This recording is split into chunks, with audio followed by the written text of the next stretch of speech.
రత్న, tiger రత్న.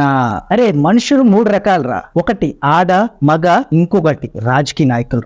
ఏంటి ఎప్పుడు లేని డైలాగ్ చెప్తున్నా అనుకుంటున్నారా? ఇప్పుడే మన గ్యాంగ్స్ ఆఫ్ గోదావరి చూసి వచ్చాను. సో మూవీ ఎలా ఉంది అనే విషయంలోకి వెళ్ళిపోతే, టైటిల్ తగ్గట్టుగానే గోదావరిలో కొన్ని గ్యాంగ్స్ ఉంటాయి. ఆ గ్యాంగ్స్ మధ్యలో పాలిటిక్స్ నడిస్తే ఎలా ఉంటుందో మూవీ మొత్తం అలానే ఉంటుంది అనమాట. మన విశ్వక్షేన్ మాస్క దాస్ అంటారు కదా, సో ఆ మాస్ అయితే ఈ మూవీలో స్టార్టింగ్ నుంచి ఎండింగ్ వరకు ఒకటే మాస్, మాస్ అయితే కనిపిస్తుంది. సో మీరు మాస్ లవర్స్ అయితే ఖచ్చితంగా ఈ మూవీని ఎంజాయ్ చేస్తారు. అంతకు మించి ఎక్స్పెక్ట్ చేస్తే మాత్రం డిసప్పాయింట్ అవుతారు. ఎందుకు నాకు ఈ మూవీ చూసిన సేపు విశ్వక్షేన్ ని మన జూనియర్ ఎన్టీఆర్ గారు అయితే గుర్తొచ్చారనమాట.